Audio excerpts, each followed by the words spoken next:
Starting a big, well, what for me is a big cedar bowl.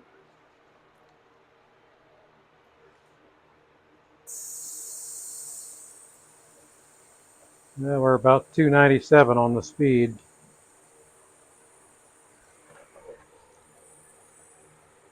Let's see how it goes. 5/8 bowl gouge.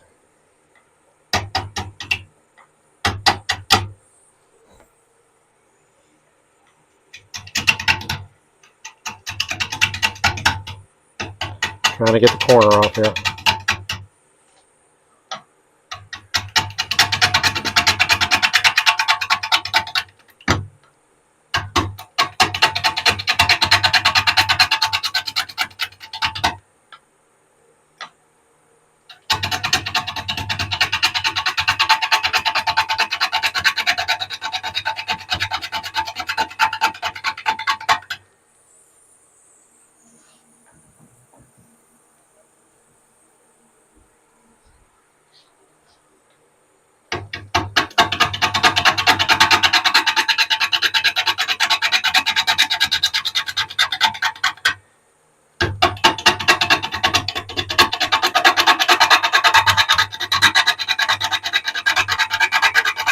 Cedar is pretty soft. It also can be brittle, which you wouldn't think it would be, but the heartwood can be very brittle. It'll crack pretty easy.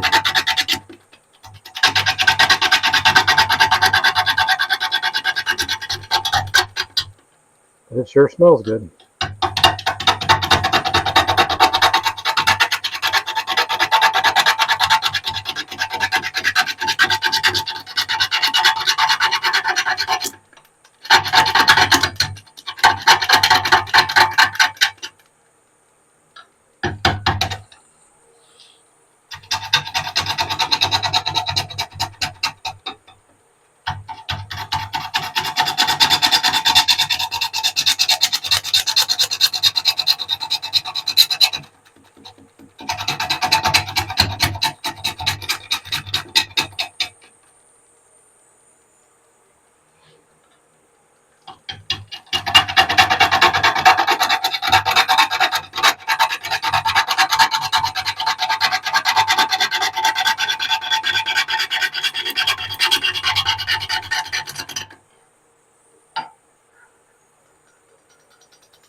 You can see I got a lot to remove here.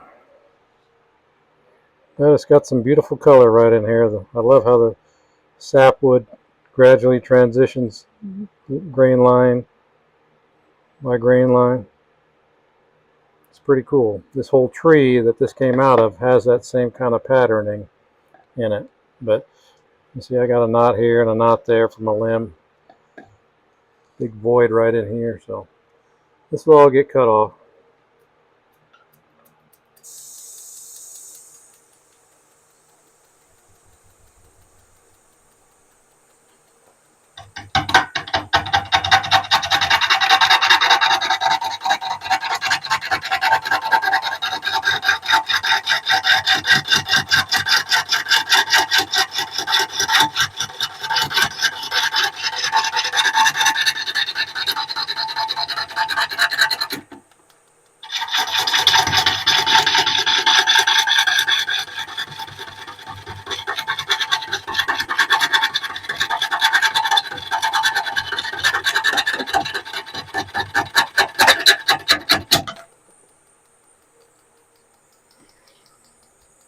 That's why you wear a face shield.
going to.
This is another problem with cedar.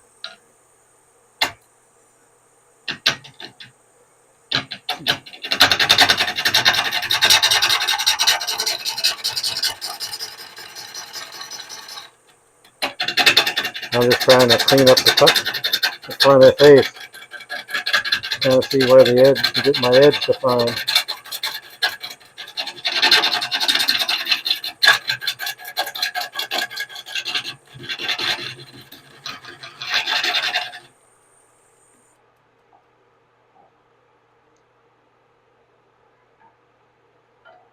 I still got a huge gap right here.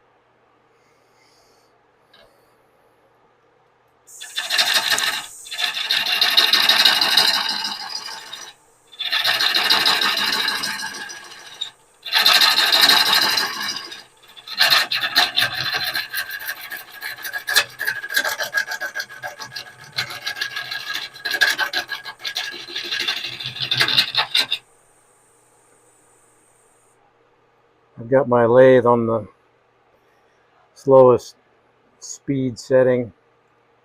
See there, I'm pretty good there. It has 3 settings here on the 1524 Laguna, 3 belt positions, I should say, and I'm on the slowest belt position.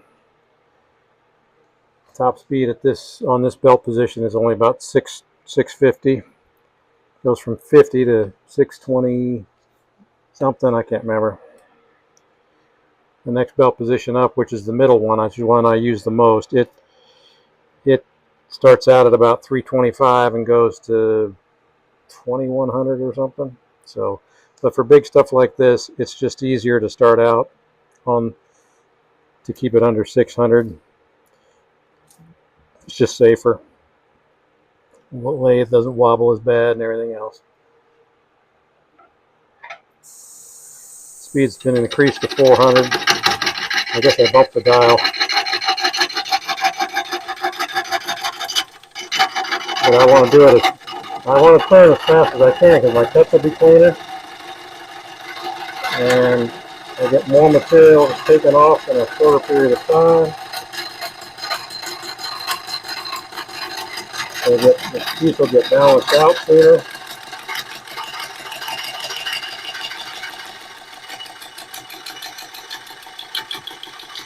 Carl Jacobson used to wear t-shirts that said, "Life doesn't begin until you get to 2,000 RPM."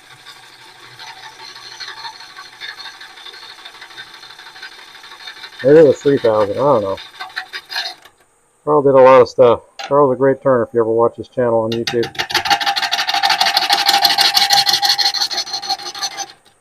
Lives in Oregon. At least he used to. I haven't watched him in a while.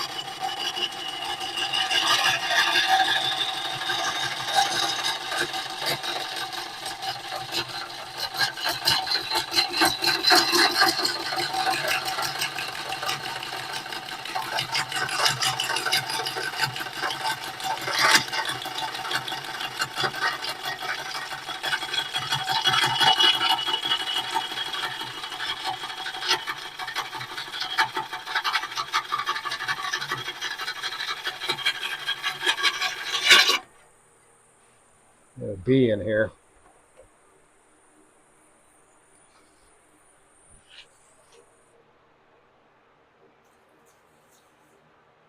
See, look at how that. Still got big voids here and there. I don't know what we'll end up with here. It's got some beautiful colors in here. I love how this alternates between yellow and red. Just love it. You know, and then this is all sapwood, obviously, the lighter color, but just I love the zebra pattern or whatever you want to call it. I don't know. Of course, this punky stuff I don't love. I'm going to try and get rid of as much of that as I can. I mean, you know it's punky when you just pick it out with your fingers. So, I'm going to get this bottom cleaned off. I'll probably take off to about here at least, because I want to see where this goes. I may have to come all the way up. I may lose that much. But that's okay. The wood was free. And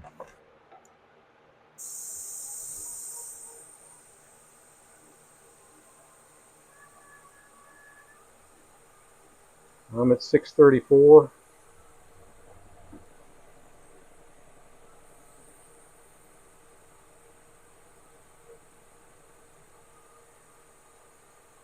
That says 644. I'm almost maxed out on this belt. But that's okay.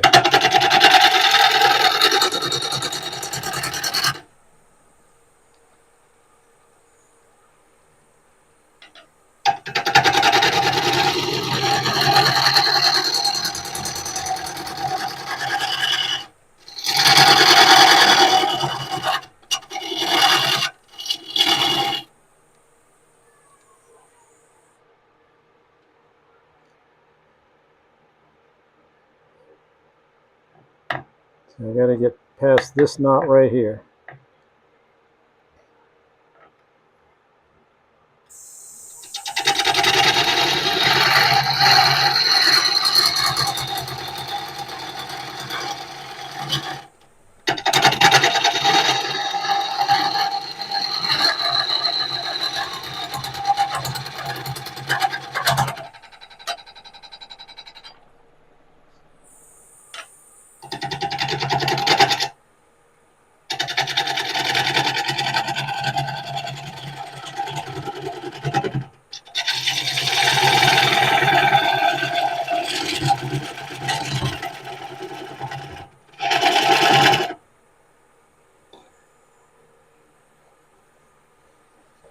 Take my ring off.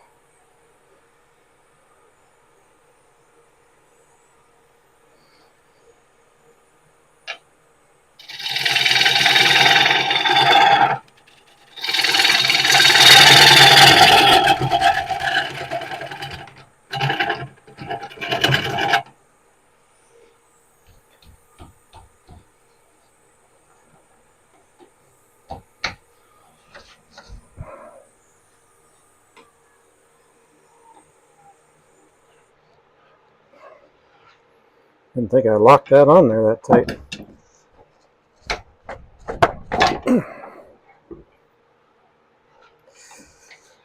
Slide this out of the way for now. I got this screwed onto a faceplate, so it's not going anywhere.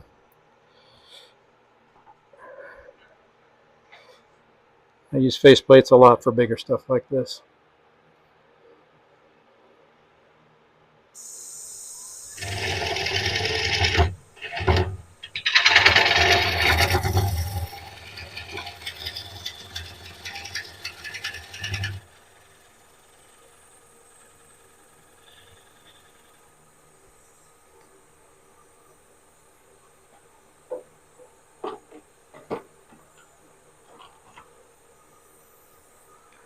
That's better.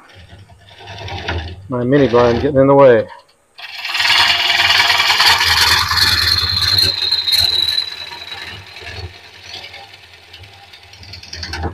You're all watching this video. Probably wondering why I had you blinded like that. I'm sorry.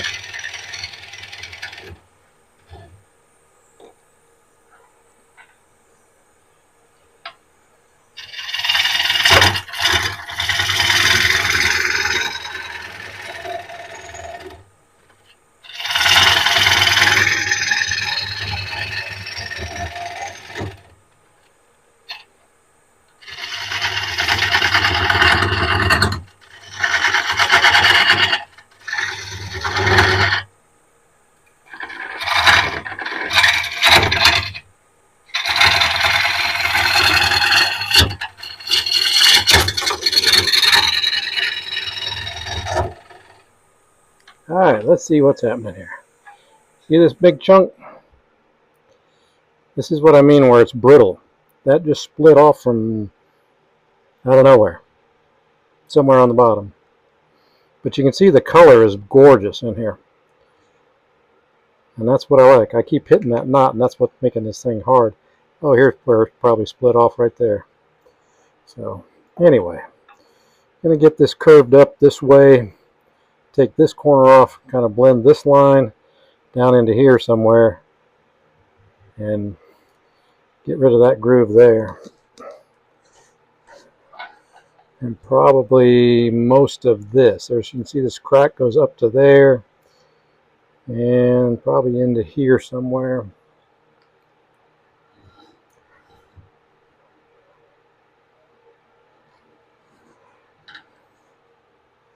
Maybe a pencil line just kind of as a left reference there.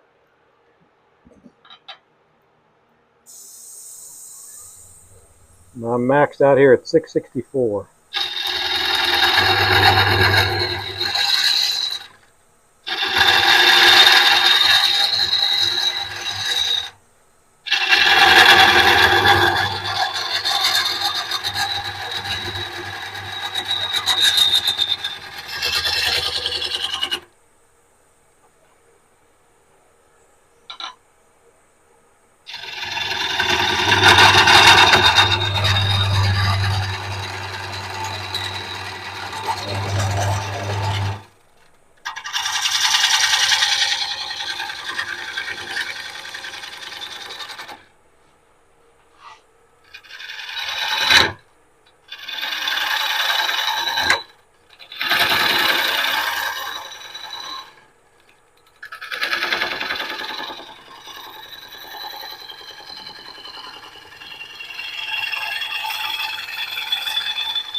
Still have a crack in there.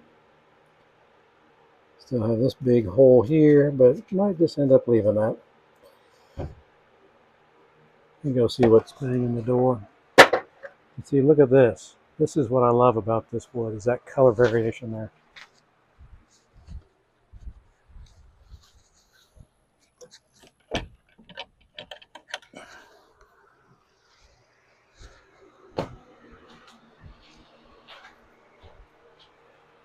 Just love that.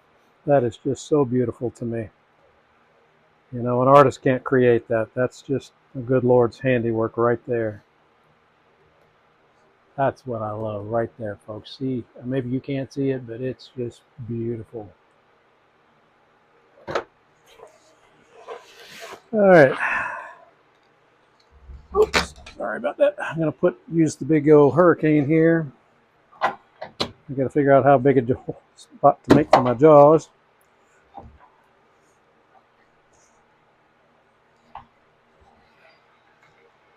Because with cedar, it's better to have a big bite than a little one.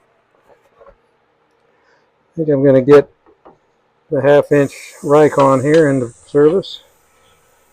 Put the old Wind River up. Just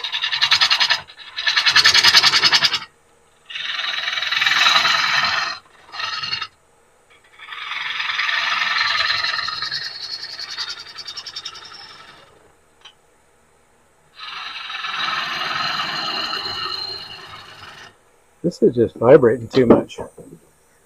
Have to get the 5/8 crown into. Yeah, this is much better. This is one of those 5/8 crown cryogenic treated gouges.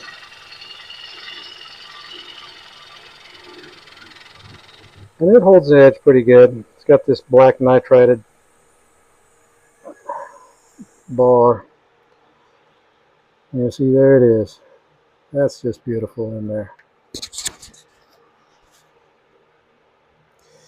Alright, now to make a tenon.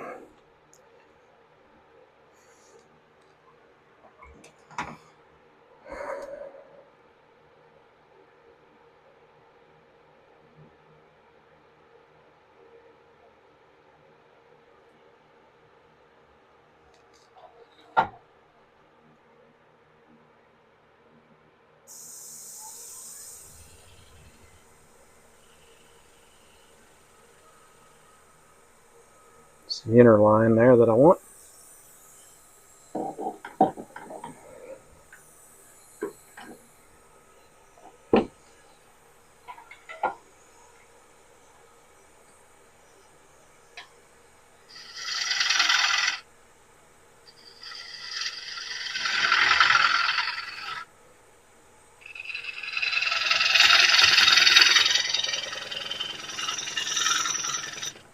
This is going to be a twice turn bowl, so need to make a dovetail right there. That's why I have my skew angle like that, because it fits the dovetail on my jaws. And that's what I use this 1/2 inch skew for. Gives it a nice clean cut. You can see I got a nice square shoulder there.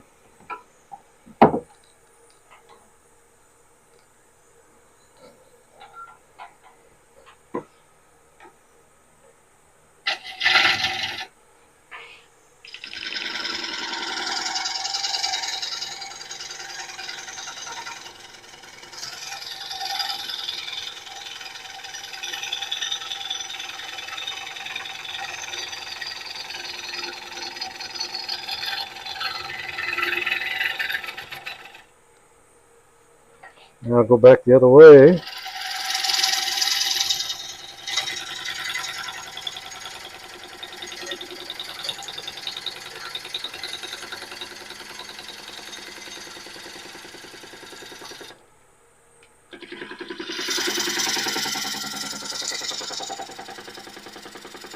Bouncing off a knot there or something.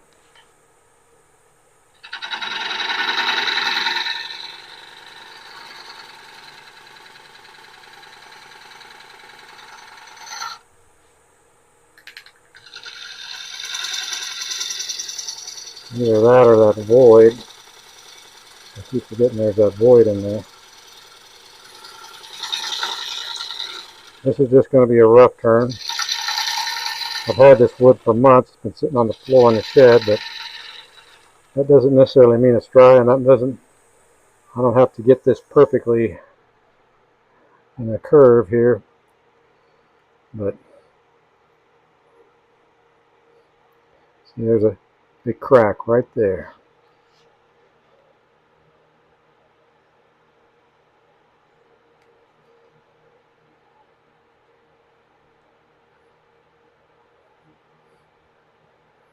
See if we can just take a little bit more off from here to there.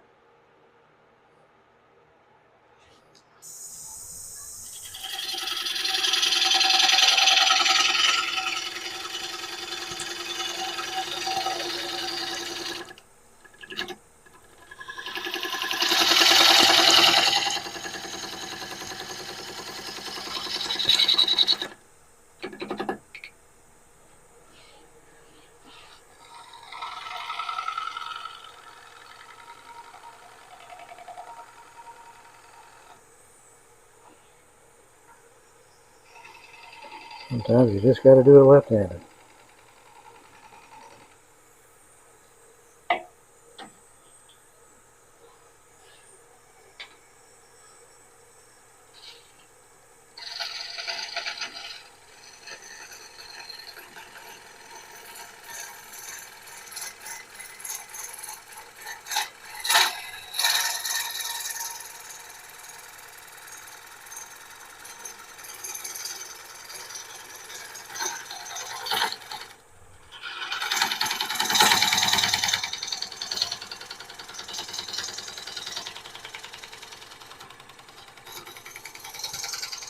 Chips are hot coming off.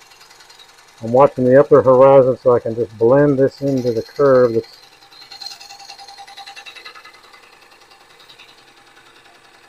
with one continuous curve down to the bottom.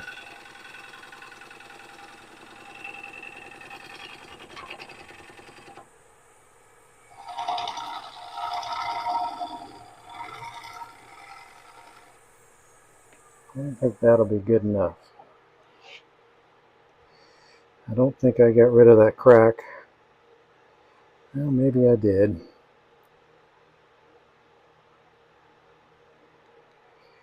Look at these colors. Aren't these colors just amazing? See, here it is here too. Now, this will all get sealed with Elmer's glue.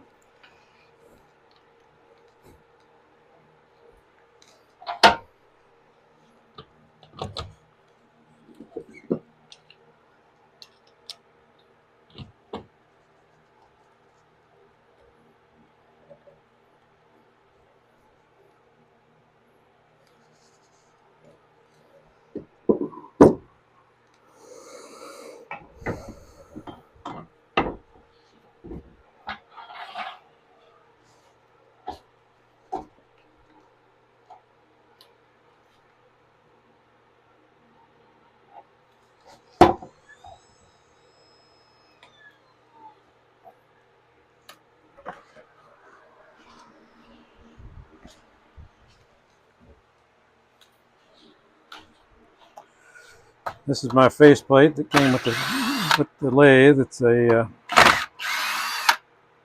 with the Laguna lathe. It's only a 3-incher, but it's the right thread pitch. Everything else I have is wrong for faceplates. I have a couple others, but they're 1 inch by 1. They're 1 inch by 8 threads per inch. This is 1.25 inches by 8. So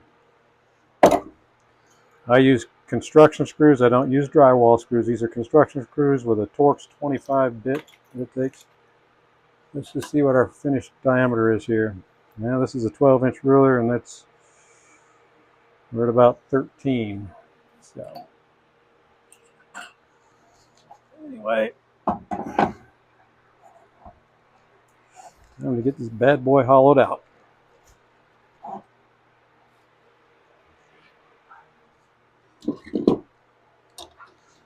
Make sure I've got it pushed in as deep as I can.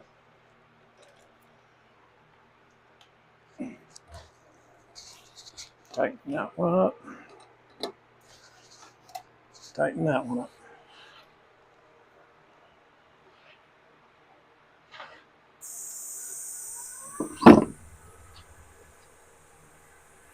Well, that's been 30 minutes. We'll stop it there. I'll shoot the hollowing in a separate video. Thanks for watching.